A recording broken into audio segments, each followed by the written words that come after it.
जय श्री राम सभी भक्तों को, जय माता की। फिर एक नई वीडियो के साथ आप सबके प्यार से हाजिर हो गए हैं। और आज की जो हमारी वीडियो है जिसमें आप लोग बहुत सारे लोग जो है पूछते हैं हमसे कि घर के अंदर हनुमान जी की पूजा कैसे करें और कौन से नियमों के साथ जो है हमें घर में करनी चाहिए। अपनी घर गृहस्थी के लिए आपको किस तरीके से हनुमान जी की पूजा करनी है, आज यही बताएंगे। तो अंत तक बने रहना। अभी तक चैनल को सब्सक्राइब नहीं किया है, पहली बार ही देख रहे हैं तो चैनल को जरूर सब्सक्राइब करके रखिए। चलिए शुरू करते हैं आज की वीडियो। जय श्री राम जी। जय श्री राम, जय श्री बालाजी, जय माता की। जैसा कि आप जानते हो कि हनुमान जी धरती के जागृत देवता हैं, कलयुग के प्रधान रूप के देवता हैं। इस प्रधान रूप के देवता की पूजा आपके घर में होना अनिवार्य है, क्योंकि जैसा आपको लगता है कि इंसान हमारे साथ ऐसा काम नहीं करेंगे या कोई व्यक्ति हमारे साथ ऐसा काम नहीं करेंगे या हमारे परिवार के ऊपर कोई तंत्र नहीं करेगा या हमारे किसी कार्य में कोई अड़चन नहीं डालेगा, तो ये आपकी सोच गलत है। क्योंकि जिस हिसाब से आज के समय की जो ईर्ष्या भावना चलती जा रही है एक दूसरे के प्रति, तो कोई भी व्यक्ति किसी के घर में किसी भी प्रकार का कार्य करता है, उस दौरान हमें कोई पूजा पाठ आती नहीं है, हम कोई तंत्र जानते नहीं है, ना कोई मंत्र जानते हैं, ना किसी भी यंत्र या विधान या पूजा पाठ का नियम जानते हैं।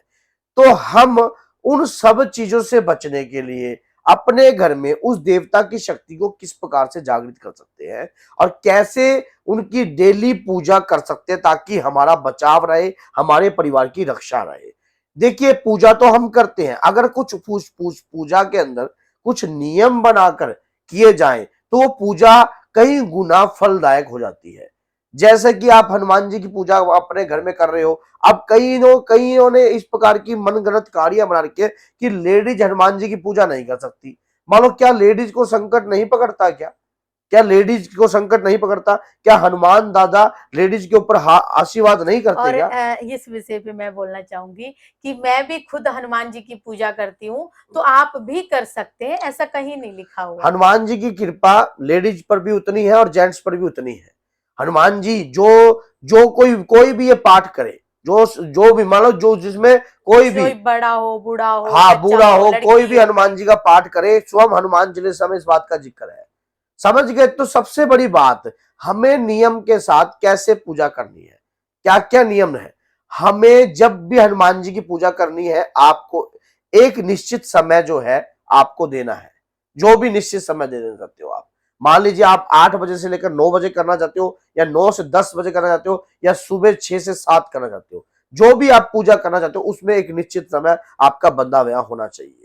आप अगर पूजा में उस दौरान अगर कहीं बाहर चले जाते हो तो ऐसा संकल्प लेकर चले कि अपनी पूजा को ना छोड़े। चाहे सुबह 4 बजे आपको उठकर पूजा करनी हो मजबूरी में, जब आप कई बार हम बाहर जाते हैं तो हम भी उठकर पहले पूजा ही करते हैं, जल्दी ही कर लेते हैं, 1 घंटा पहले उठ जाते हैं। ये नियम आपको बनाकर चलना चाहिए। दूसरी बात ये, जब भी आप पूजा करते हो हनुमान जी की, आपके घर के अंदर जब मंदिर के अंदर जल का लोटा भरा हुआ होना चाहिए।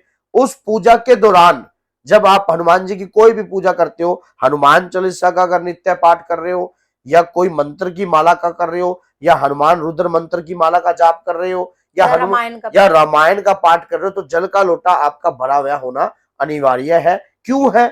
क्योंकि हनुमान जी के गुरु का सम्मान करना मेरा अकेले का फर्ज नहीं है, इनका अकेले का फर्ज नहीं है, आपका भी फर्ज है। अगर आपके शरीर में अपना व्यक्तित्व, आपका ओरा मजबूत चाहते हो और आप चाहते हो कि आपका व्यक्तित्व कायम रहे, समाज में आपके व्यक्तित्व का परछावा बन जाए, तो उसके लिए सूर्य को अर्घ देना जरूरी है। हनुमान जी के गुरु है इस नाते भी, और दूसरा, सूर्य जो है हमारी कुंडली में आत्मा का कारक ग्रह होता है, जिससे हमारी आत्मा भी सॉलिड होती है। तीसरी बात यह है कि हनुमान जी की पूजा करते वक्त आपको सीताराम की माला जो है आपको जाप करनी अनिवार्य है। क्यों है?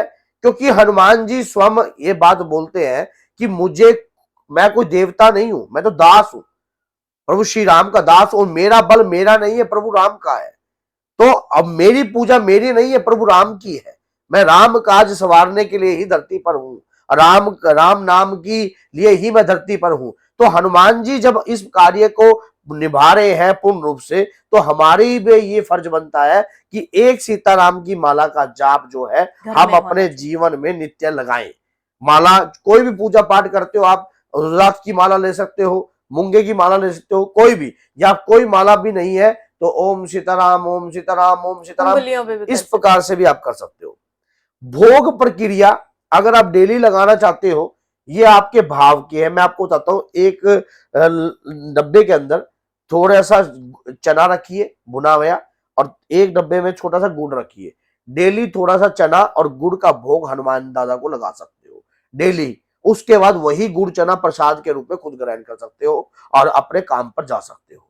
कोई किसी भी प्रकार की कोई विघ्नता, कोई अड़चन आपके ऊपर नहीं आएगी। अब आपको लगता है कि जैसे कोई व्यक्ति आपके ऊपर टोक मार रहा है या कुछ भी है, तो आपने 2 काली मिर्च जो है अपने ऊपर से वार कर हनुमान जी के चरणों में अर्पण कर देनी है, और वही काली मिर्च बाद में जाकर किसी गंदगी में डाल देनी है। तो क्यों? क्योंकि इसलिए जब आपके शरीर के ऊपर कोई भी गंदी टोक लगाई हो, कोई नजर लगाई हो, कुछ भी लगाया हो, तो हे बाबा अपने चरणों में रखो, और आपके चरणों से ही मुझे हमेशा रक्षा कवच प्रदान, शक्ति मिलती है, रक्षा कवच प्रदान करो।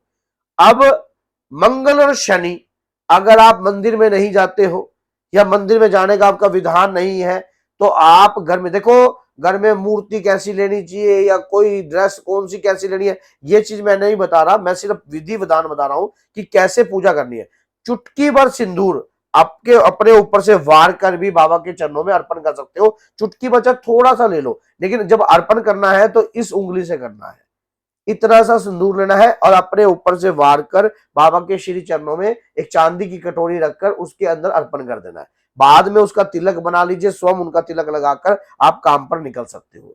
ये जो विधि विधान मैं आपको बता रहा हूं, ये डेली रूटीन की पूजा के अंदर है। इसमें कोई आपको नहीं, आरती, हनुमान चालीसा या हनुमान नाटक या रामायण करनी बहुत जरूरी है, चाहे सुंदरकांड हो। आरती करना बहुत जरूरी है हनुमान जी की। लास्ट में सारी बातों की हम क्षमा याचना का निचोड़ जो है आरती में हो जाता है। आप मंत्र की माला का जाप करते हो, चाहे जाप कीजिए, 1 माला कीजिए, 2 माला कीजिए, मान लीजिए नित्य नियम, ये दैनिक जीवन की पूजा है आपकी, डेली की जो डेली हमारे जीवन, आपके जीवन में किसी भी प्रकार की कोई अड़चन नहीं आएगी, कोई आपको नुकसान नहीं। अब इसी पूजा को आप संध्या कालीन भी लेके जा सकते हो। संध्या कालीन भी आपको कुछ नहीं है, स्नान आदि कर अगर कोई पूर्णिमा पर आप विशेष पूजा करते हो, हवन करते हो, तो धोती का प्रावधान धारण कर लेना। धोती बांधकर आप या अपना लंगोछा लपेट कर आप उस दौरान जो है पूजा कर लो, अपनी कोई भी नियम के अनुसार पूजा कीजिए। और उसके दौरान आपको, लेकिन एक बात याद रखिए, जब संध्या कालीन की पूजा करते हो या सुबह की पूजा करते हो, तो एक प्रार्थना मैं आपको आज बता देता हूं। प्रार्थना क्या है कि हे बाबा, मुझे पूजा की विधि का ज्ञान नहीं है, मैं आपकी पूजा करने के बारे में नहीं जानता, मेरे द्वारा अगर किसी भी प्रकार की कोई भी पूजा में त्रुटि होती है या गलती होती है, हे हनुमान जी महाराज, हे ज्ञान गुण सागर, आपके सिवा मेरा इस संसार में कोई नहीं है, मैं किसी और देवता की आराधना नहीं करता आपके अलावा। और सबसे बड़ी बात यह है कि हे बाबा, मुझे बल भी दीजिए, बुद्धि भी दीजिए और विवेक भी दीजिए, और मेरे अवगुणों का नाश कीजिए। इस प्रकार की प्रार्थना कर मेरी पूजा को स्वीकार कीजिए। हाँ, संध्याकालीन आपको यही बात बोलनी है, और सुबह ये एक शब्द ये लगाना है कि मैं जब भी जो भी लोग मुझसे मिले, मैं आपके बाबा राम के नाम का प्रचार करूं, और मेरे द्वारा अगर कोई मेरे साथ दुर्घटना होने वाली हो, तो हे पवन पुत्र, आप स्वयं मेरी रक्षा करना। मैं नहीं जानता कुछ भी, मैं आपका भोला भगत हूं। प्रार्थना में एक अजब सी शक्ति होती है जब आप देवी देवताओं के आगे प्रार्थना करते हो। डेली रूटीन में इस प्रकार की पूजा का मैंने कोई हैवी वर्जन आपको बताया नहीं है, कुछ भी ये नहीं कहा। जो डेली एक घर गृहस्थी वाले और बिजी लाइफ जो जिसकी रहती है, काम धंधे वाले व्यक्ति के लिए, चाहे 10 मिनट दो, चाहे 20 मिनट दो, पूजा आपने चुननी है। हनुमान चालीसा पढ़ते हो या बजरंग बाण पढ़ते हो या सुंदरकांड करते हो या रामायण करते हो या दुर्गा सप्तशी करते हो, जो भी आप कर रहे हो, आपने पूजा का जो पाठ जो आपने चुनना है वो आपने है, लेकिन करना कितनी देर है ये भी आपके ऊपर है। लेकिन मैंने कहा कि कम से कम 10 मिनट या 20 मिनट का ध्यान जरूर देखो, ये जरूरी है। तो बोलिए जय सीताराम, जय श्री बालाजी, जय माता दी।